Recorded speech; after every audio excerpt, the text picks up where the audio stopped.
Welcome back to the Bernard Lee Poker Show. We are very fortunate to be celebrating National Women's History Month here as we are having many interviews with women who have had an impact in the world of poker, whether recently or whether throughout the history of poker. And this person definitely had a significant impact. Before we get to that, I really want to thank our sponsor. The sponsor is a Poker League of Nations. It's the world's largest and most internationally represented women's poker organization. Go to pokerleagueofnations.com. You can join for free, and you can see all of their free content. Go to pokerleagueofnations.com. And this woman has definitely made a significant impact in 2021. The Mid-Stakes Poker Tour, or the MSPT, this person made a splash by not only having won one of the events, but now became their first woman ever to be their Player of the Year. We're very pleased to have on Kyna England. Kyna, thanks for joining us here on the Bernard Lee Poker Show. Hey, no problem. Glad to be here. It was really an incredible ride for you. And in all honesty, something of a surprise. I hope you don't take that as offense. It's more of as for people to know you had an incredible year last year, but prior to last year, you only had about $21,000 in career earnings. And now you make almost $750,000 last year alone. Just let me go through a couple of the big stats. Of course, we did talk about the win that you had in the MSPT, which is always a great thing. In the Minnesota Winter Poker Classic, that was for about $186,000. And then you took a WPT Venetian final table third place for almost $450,000. Another MSPT in Iowa for third for about $75,000. I mean, significant scores along the way. Was this just an unbelievable, like, hey, you do the first one, you must be like, oh, this is great. This is awesome. Now you do the second one, it just keeps coming over and over again. Was it really a great ride during 2021? Yeah, I mean, it was definitely unexpected, right? I was kind of traveling a little bit more once things started to open up. We just didn't have a lot of tours in Chicago, where I'm from. So yeah, the first one when we went to Riverside, a group of us, some of my girlfriends, my friends went there together and, stayed at the casino at the resort. And yeah, that felt like a really great win. I had never had such a big win. And yeah, it was unexpected. And so, we kind of stuck with it. I kind of traveled around a little bit more, was really fortunate to have some money to travel on and to play a little bit. I don't really play too high. I usually play like 1Ks. I like the MSPT. It's a good structure and they're really close around the Midwest, obviously. But yeah, it was definitely an unexpected year. Like, what a crazy ride, but I'm glad it happened. And I can't wait to see what happens this year. I'm going to try and keep that momentum going, but just having fun going around and visiting different casinos, visiting different tours. Yeah. So let's take a little step back. Obviously you weren't playing much. You are nominated for Breakout Player of the Year. And so the question is that how did you get started in poker? So I learned how to play in, back in when I was in college. I went to the University of Colorado and I was studying math and probability. And a female roommate of mine made me watch the World Series of Poker, and I was just very interested. We watched Chris Moneymaker win like everybody else did, and we were like, oh, we could do that. No, not really. But that's how I learned poker. I was getting my my bachelor's degree, and she taught me, and we would go to bar games in Colorado and just play, right. You win a $25 drink voucher or something. And that was really fun. And actually, funny story, I was only 19 at the time. And so I would go into these bars and just want to play poker. And they'd be like, no, you have to be 21. You can't be in here. But I'm like, I just want to play poker. I just want to play the poker tournaments. So then we would eventually have them at our apartment and host them. And then as I got older, I'd play around a little bit more, but kind of got out of it once I left Colorado. I came back to Chicago. I got my master's degree in business, and then just kind of worked for about 8 years in a corporate job. And then we were doing a conference out in Las Vegas one time, and a buddy of mine was like, oh, we were, on our last day, so your last day, you go home the next day. Oh, we're going to do something fun. But my buddy's like, let's go to Aria and play this poker tournament. And I hadn't played in a long time. And, I was rusty, and gosh, I can only imagine. I think I remember one specific hand where I just called this guy and I had a set, and the guy was like, oh, I'm like, oh, I'm green, whatever. But I realized how much fun it was. And then, my buddy from Chicago was telling me all these other tournaments I could go play at the Horseshoe, which is our local casino. And so I was doing that a little bit more and still working. And yeah, so I've kind of been playing again competitively for the last 4 years or so. Just trying to get better. I played small times, worked my way up, yeah. So that's basically where I am, I guess. That's how I kind of got started. I mean, really, honestly, there's no bad thing about playing in these size events. They're especially because of the MSPT fields, obviously way back when, now the defunct, unfortunately, Heartland Poker Tour, Run Good events, etc., World Series circuit, although the prize, the buy-in is, and I say relatively, right? Because, we say oh, it's an $1,100 event only. I mean, $1,100 is still a lot of money. I mean, that's people's rent. I mean, for some things, right? And so it's still a significant amount of money. But when you get fields that are huge, you can, like the Heartland used to say, life-changing money. And that's really unreal money, real people, unreal money. And so I don't know why I'm promoting the Heartland. They're not even around anymore. But it's incredible to have these opportunities to play. Obviously, you could satellite into some of these as well, but to do that. And so, as I mentioned to you, you had only 21,000 in career earnings prior to that. You had some Hendon Mob cashes in 2018 and 2019 and 2020.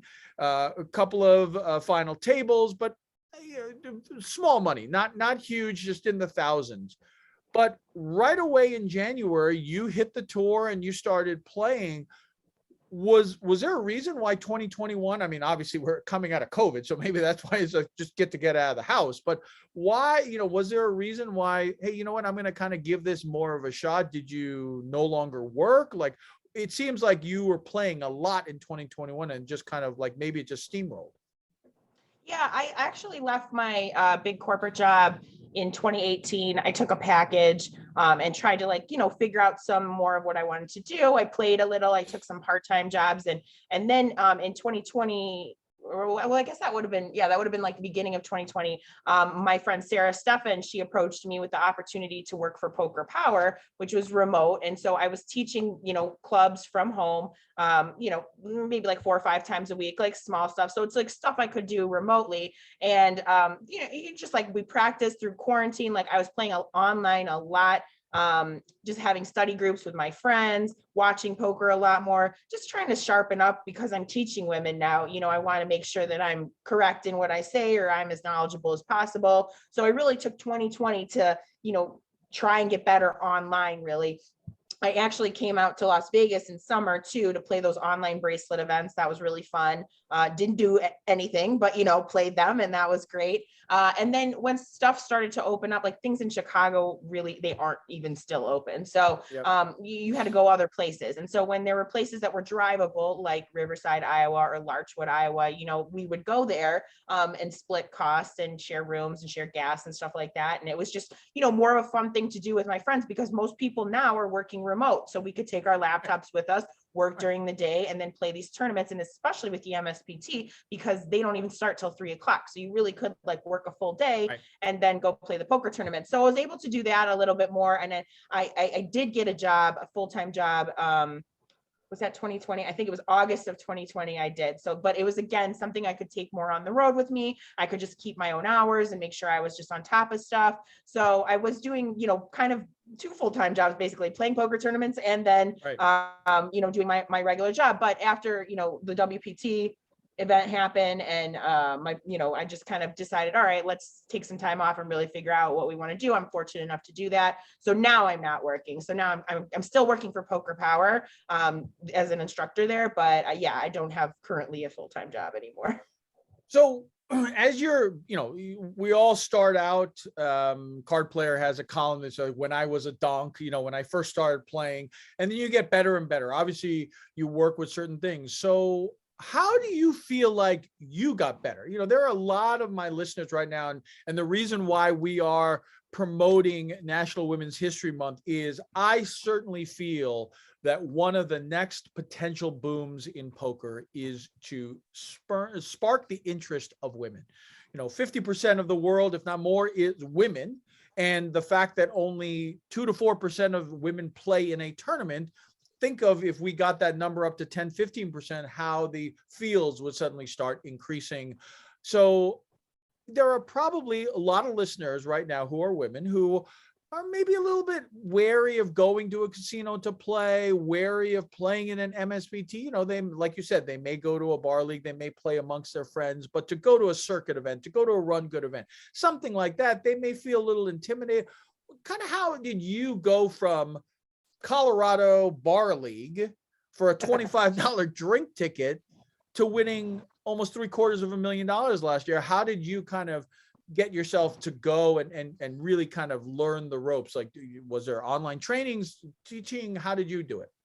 Yeah, I did do some online lessons to really sharpen up. I realized, okay, well, maybe, you know, playing and practicing and watching poker isn't enough. So I did sign up for some video courses that just, you know, kind of taught me some more basics, some spots, you know, some charts. Again, I think study groups with friends are always the best way because you can talk through, really, you have somebody to talk through hands with. And like, I think really realizing why in certain spots is always, and you know, I come from I used to work in corporate L&D and training and onboarding. And so I always needed to know if I'm developing training, why, you know, like we gotta, people learn better when they know why we're doing something. And I think that goes in line with poker too. Like, well, why did we make this bet? Like, what did we want to see happen? You know, why are we bluffing? Are we value betting? You know, like all that stuff just kind of started to come into light when I started to really just take these video courses and then have these study group sessions with my friends. And I think with women getting more involved, like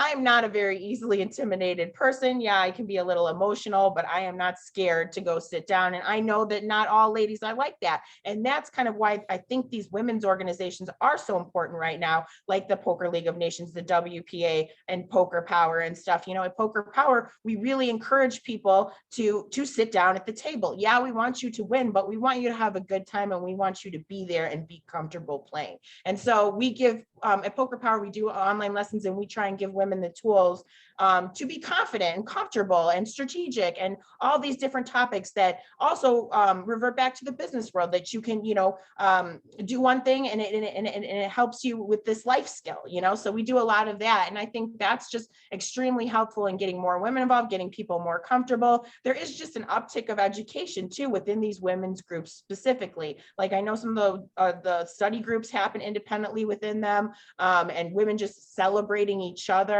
I think that's just really important to get people motivated to try. Look, she can do it, so can I. You know, I think that's just where we have to be.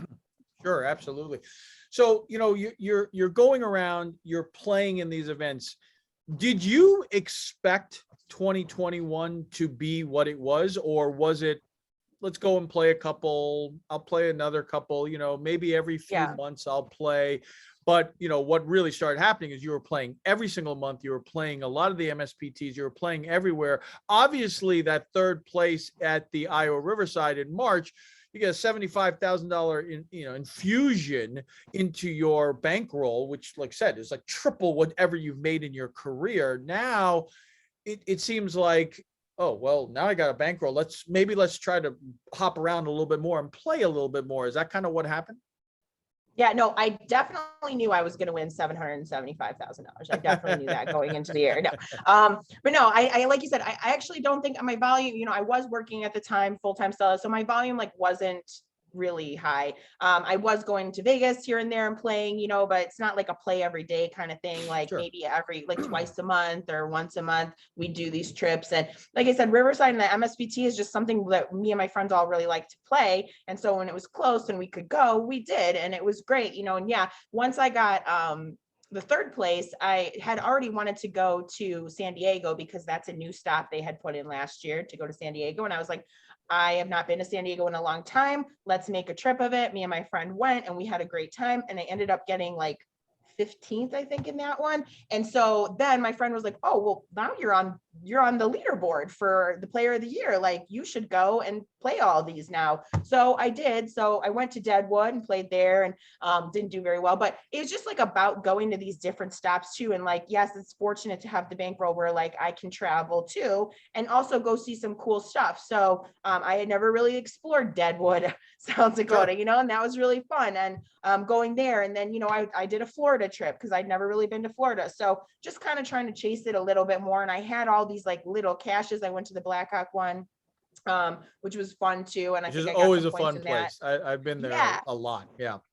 And I actually, that's where I first played poker too, when I was in college, and Oh I yeah? learned in Colorado. Yeah. Yeah, but it was a lot different. You know, it was like limit, Of 5, course. 10, Yeah. whatever. It was a But different world. But I super used to go fun to Black still. Heartland was at Blackhawk, and then the World Series circuit went to Blackhawk. I won one of my rings out in Blackhawk, and Ah, cool. I would like Denver, and so I used to go there at least once a year. There's a nice golf course right by there too, and so it's for people who haven't been there.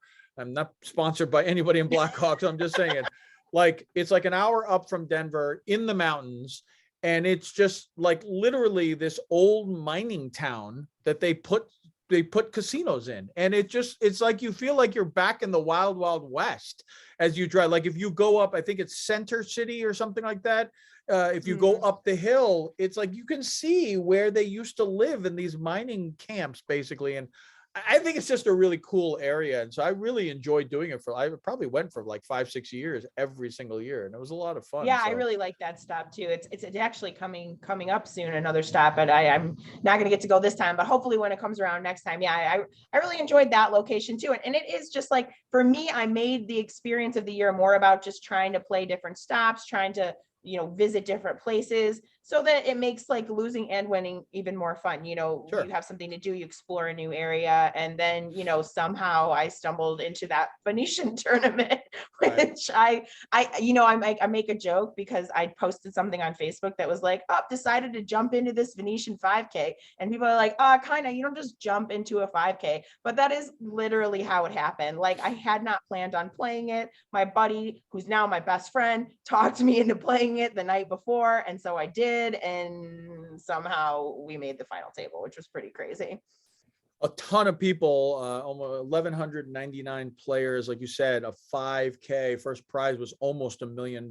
You end up taking almost $500,000 down, making that final table. What was that ride like? I mean, that must have just been like, oh, we're just going to play it for fun, and hopefully we cash so we get our money back. And next thing you know, you're like, what is going on here? It's fewer and fewer tables, and you're at the final table. Was that kind of like a surreal experience to get that deep?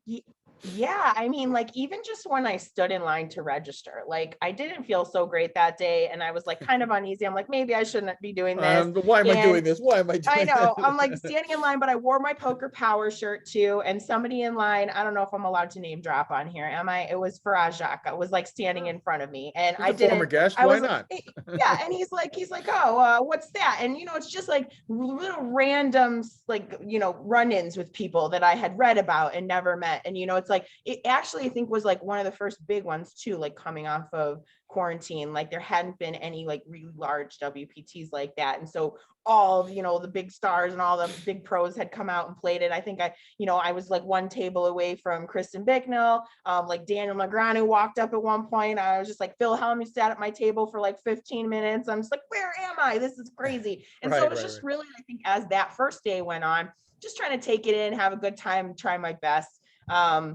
And then, made the day too. And that felt really great too. And I really loved the videographer that was there. She was so sweet, and she'd come up to me at the end of every day and like record a little blurb for me with my Poker Power stuff on, just because, that's good for us to be out there. And so women can know, hey, this is a spot where you can just learn poker for free. So it was just a really cool experience, even without the prize at the end. But I felt pressure too. Like, once I was there at that table, the unofficial final table, I'm like, I got to make it for my gender. Like, I got to, there's 3 of us, we all got to make it. And, and we did. And it was so cool. Like, that was really an amazing experience and something I'll remember forever, I think. After you get that, and now you are, playing under the lights, that kind of experience, does that change it a little bit? Does that make it a little different, instead of just, okay, it's a 350 final table, which is great. Don't get me wrong. I mean, every final table is great experience, but in this setting, This is for like now the pay jumps. This ain't no joke, right? Now you're not looking up and being like, oh, it's 2,000 more for each one. Again, I'm not criticizing $2,000. I do No. the same thing, but now when it's 150,000 for the next prize, when it's from where you finish to first, it's $500,000. This is Oh my serious, God, I know. serious money.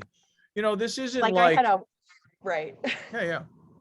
I had a $100,000 flip with Scotty Wynn. You know what I mean? Like right. I was like, we are flipping here for $100,000. But I think what happened too is like every time one of those big situations happened, I learned. So when I was in Riverside, at the final table, I wasn't really paying attention. I was aware of the pay jumps, but like I was more like, I want to win this, you know, like I'm going to win this. And so I was playing my game and just like kind of avoiding big stacks and like, you know, probably made a bunch of mistakes. And I realized that. And so I studied up a little bit on spots at the end.